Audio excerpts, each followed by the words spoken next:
Topic of the discussion is six sigma rule. बहुत important rule है।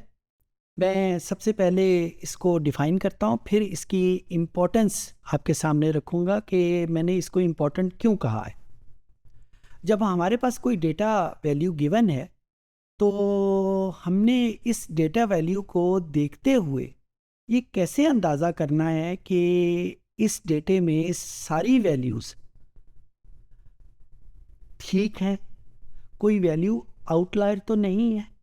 मैं यहाँ पे एक टर्म यूज़ कर रहा हूँ, आउटलायर। ये आउटलायर का हमारे पास फैसला कैसे होता है? सबसे पहले तो हम देखते हैं आउटलायर कहते किसको हैं। वैसे हमने ये पहले भी किसी लेक्चर में डिस्कस किया था। आउटलायर हर उस वैल्यू को कहते हैं जो बाकी तमाम वैल्यू से अलहदा हो, बिल्कुल अलहदा बैठी हो। मैं इसकी बड़ी नाइफ सी एग्जांपल आपके सामने रखता हूँ। लेट्स से आप कुछ दोस्त मिल के पिकनिक के लिए कोई प्लान कर रहे हैं कि हमें किधर जाना चाहिए। अ, अक्सर ये होता है कि अगर 7-8 दोस्त बैठ के पिकनिक के लिए प्लान कर रहे हैं तो 5-6 दोस्त तो एक स्पॉट पे राज़ी हो जाते हैं, उनमें कंसेंसस हो जाता है। एक बंदा या दो बंदे मैं ना मानूं की बात करके परे हो जाते हैं। वो जो एक या दो बंदे मैं ना मानूं की बात करके परे हो जाते हैं ना, उनको हम टेक्निकल जुबान में आउटलायर कहते हैं। मैंने ये बड़ी नाइफ सी एग्जांपल दी है ताकि आपके जहन में ये चीज़ क्लियर हो जाए कि आउटलायर किसको कहते हैं। तमाम वैल्यूज़ जो बाकी डेटे से या मेन बॉडी ऑफ द डेटे से परे हों, डिफरेंट हों, अलहदा पर्सनैलिटी की हों, उनको हम आउटलायर्स बोलते हैं। अच्छा, डेफिनेशन की हद तक तो हमारे पास हो गया।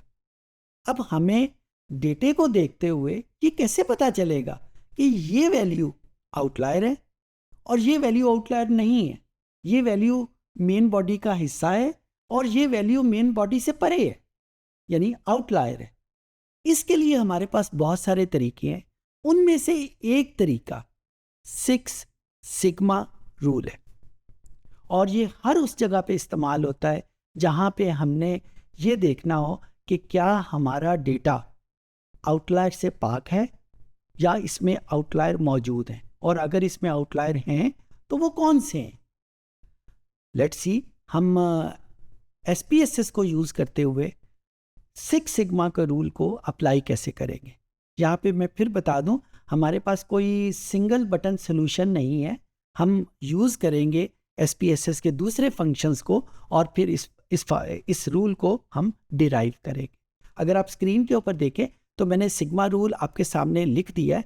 तो सिग्मा रूल बेसिकली एक रेंज को कहते हैं जिसमें मीन माइनस स्टैंडर्ड डिविएशन से वो रेंज स्टार्ट होती है और मीन प्लस स्टैंडर्ड डिविएशन तक वो रेंज जाती है। अगर हम आउटलायर देखना चाहें तो हर वो वैल्यू जो इस रेंज से परे है, यानी इस साइड के ऊपर मौजूद है या इस साइड के ऊपर मौजूद है, अगर ये मेरे पास कंप्लीट डेटा रेंज है तो यहाँ पे जितनी वैल्यूज़ होंगी जो इस रेंज से परे हैं उनको हम आउटलायर्स बोलेंगे।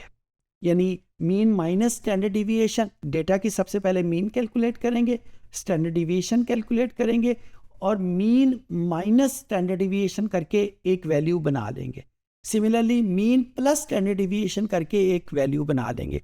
जो वैल्यूज़ इस रेंज के अंदर हैं वो सारी वैल्यूज़ ठीक हैं और जो वैल्यूज़ इस रेंज से बाहर हैं उन सारी वैल्यूज़ को हम आउटलायर बोलेंगे। अच्छा, यहाँ पे अक्सर जो किताबों में लिखा होता है, खासकर स्टैटिस्टिक्स की किताबों में, वो ये है कि मीन माइनस के, यानी हम उसका एक मल्टीप्लायर भी ले लेते हैं और इस के की जगह 1 भी आ सकता है, 2 भी आ सकता है, 3, 4, 5, 6 एंड देन सो ऑन, ये वैल्यूज़ आ सकती हैं। तो जब हम सिक्स सिग्मा बोलते हैं तो सिक्स सिग्मा का मतलब ये होगा कि mean minus 6 into standard deviation से एक रेंज बनेगी और mean plus 6 into standard deviation से दूसरी रेंज बनेगी। जो वैल्यूज़ इसके अंदर हैं वो ठीक हैं और जो वैल्यूज़ इसके बाहर हैं उनको हम आउटलायर्स बोलेंगे। सो सिक्स सिग्मा का रूल इस वजह से इसका नाम बन गया हुआ है कि यहाँ पे के की वैल्यू आम तौर के ऊपर 6 हम रखते हैं। एक जापानीज क्वालिटी कंट्रोल इंजीनियर था, डीमिंग उसका नाम था, उसने के इज इक्वल टू 6 की वैल्यू सजेस्ट की थी।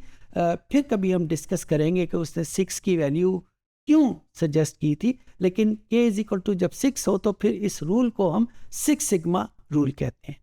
अब हम SPSS के ऊपर जाके देखते हैं कि इसको हम कैसे कैलकुलेट करेंगे। जिस तरह मैंने पहले आपको बताया, सिंगल बटन सोल्यूशन नहीं है, तो हम सबसे पहले मीन कैलकुलेट करेंगे, फिर उसके बाद स्टैंडर्ड डिविएशन कैलकुलेट करेंगे, फिर इनके दरमियान में हम उस वैल्यूज़ को आइडेंटिफाई करेंगे जो इस वैल्यू से परे। ओके जी, अब हम SPSS के ऊपर आते हैं। SPSS में हमारे पास वही फाइल है कस्टमर डी बेस की, और हमारे पास एक वेरिएबल इनकम है। इस वेरिएबल को हम ये देखना चाहते हैं कि इसमें क्या सारी वैल्यूज़ ठीक है, कोई आउटलायर तो मौजूद नहीं है। तो हम बिल्कुल उसी तरीके से इन वैल्यूज़ का पहले मीन कैलकुलेट करेंगे और फिर स्टैंडर्ड डिवीएशन कैलकुलेट करेंगे। तो मैंने यहाँ पे स्टेटिस्टिक्स में जाके मीन को इंश्योर कर लिया, स्टैंडर्ड डिवीएशन को भी इंश्योर कर लिया, क्योंकि यही दो वैल्यूज़ मुझे चाहिए।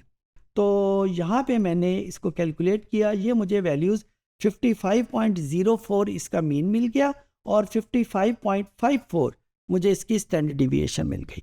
अच्छा, अब मैं इन दो वैल्यूज़ को यूज़ करते हुए वो वैल्यूज़ आइडेंटिफाई करूँगा कि जिन वैल्यूज़ से मुझे उन आउटलायर्स का पता चल सके। सो मैं यहाँ पे डेटा को सिलेक्ट करूँगा और सिलेक्ट केसेस पे क्लिक कर दूंगा। सिलेक्ट केसेस के बाद इफ कंडीशन को आइडेंटिफाई करूंगा, इफ का बटन प्रेस किया, और अब मैं यहाँ पे उन वेरिएबल्स को मदद से ये फार्मूला बनाऊंगा कि इनकम, ये हमारे पास इनकम के नाम का वेरिएबल है, इनकम इज लेस देन 55.04, ये मीन की वैल्यू थी, माइनस 55.54 ये मेरे पास स्टैंडर्ड डिविएशन की वैल्यू थी। यानी हर वो वैल्यू जो इनकम की, हर वो वैल्यू जो इस रेंज से कम है, यानी इस रेंज से लेफ्ट साइड की तरफ है। और दूसरे नंबर के ऊपर मैं और की कमांड यूज़ करूँगा। ये जो निशान है ये SPSS में और का होता है, OR जो हम इंग्लिश का वर्ड है ना उसको यूज़ करते हैं। सो और दूसरे में कहूँगा कि income is greater than 55.04 plus 55.54। अच्छा, अगर आपको वो फार्मूला याद हो तो फार्मूले में हमने क्या किया था कि हमने मीन माइनस स्टैंडर्ड डिविएशन से मीन प्लस स्टैंडर्ड डिविएशन तक की तमाम वैल्यूज़ को सिलेक्ट करना था। इस इफ कंडीशन में एग्जैक्टली मैं यही कर रहा हूँ कि मैं SPSS को कह रहा हूँ कि मुझे वो तमाम वैल्यूज़ आइडेंटिफाई कर दो कि जो मीन माइनस स्टैंडर्ड डिविएशन से लेफ्ट साइड पे हैं, यानी उससे भी छोटी हैं, और मीन प्लस स्टैंडर्ड डिविएशन से बड़ी हैं। और मैंने जब इसको ओके का बटन प्रेस किया और ओके का यहाँ पे लिख दिया, अब यहाँ पे मेरे पास वो कमांड लिखी हुई आ जाएगी। अगर इस कमांड में कोई गलती हो तो यहाँ पे मेंशन हो जाएगी, और इस कमांड का असर ये होगा कि बहुत सारी वैल्यूज़ आप देख रहे हैं फर्स्ट कॉलम के ऊपर क्रॉस हुई नज़र आ गई हैं। इन क्रॉस हुई वैल्यू का मतलब होगा कि ये वो तमाम वैल्यूज़ हैं जो इस क्राइटेरिया को फुलफिल नहीं करती। अच्छा, ये क्राइटेरिया था क्या? ये क्राइटेरिया था मीन माइनस स्टैंडर्ड डिविएशन। अब मैं अगर ये क्राइटेरिया रखना चाहता हूँ मीन माइनस 2 स्टैंडर्ड डिविएशन या मीन प्लस 2 स्टैंडर्ड डिविएशन, तो मैं क्या करूँगा, बाकी सारे काम तो वही होंगे, इसमें कोई भी फ़र्क नहीं आएगा। फ़र्क सिर्फ आएगा कि ये जो फार्मूला मैंने बनाया हुआ है, इस फार्मूले में मैं स्टैंडर्ड डिविएशन को 2 से मल्टीप्लाई कर दूंगा, और यहाँ पे भी इस फार्मूले में 2 से मल्टीप्लाई कर दूंगा। अब जब इसको मैं एग्जीक्यूट करूंगा तो मेरे पास अब वो तमाम वैल्यूज़ अब मेरे पास वो तमाम वैल्यूज़ सिलेक्ट हो जाएंगी या अनचेक्ड हो जाएंगी जो इस रेंज के अंदर मौजूद है। और बिल्कुल इसी तरीके को हम इस्तेमाल करते हुए mean plus minus 3 standard deviation, mean plus minus 4 standard deviation, 5 standard deviation and then so on हम करते जाएंगे। और इस तरीके से SPSS हमारी हेल्प करता जाएगा कि हम 6 सिग्मा के रूल को यूज़ करते हुए उन वैल्यूज़ को आइडेंटिफाई कर लें जो values technically called as outlier.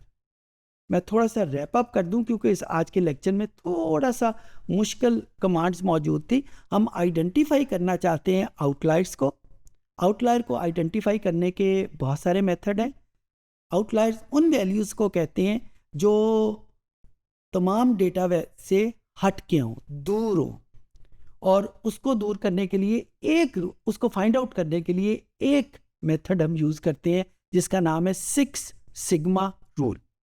और 6 सिग्मा रूल में हम प्राइमरीली 2 रेंजेस फाइंड आउट करते हैं मीन और स्टैंडर्ड डिविएशन को यूज़ करते हुए। हम लोअर रेंज फाइंड आउट करते हैं मीन माइनस के स्टैंडर्ड डिविएशन, और एक रेंज की अपर वैल्यू फाइंड आउट करते हैं मीन प्लस के इंटू स्टैंडर्ड डिविएशन। अब इस के की वैल्यू अगर 1 है तो इस रूल का नाम हो जाएगा 1 सिग्मा रूल। अगर इस के की वैल्यू 2 है तो इसका नाम हो जाएगा 2 सिग्मा रूल।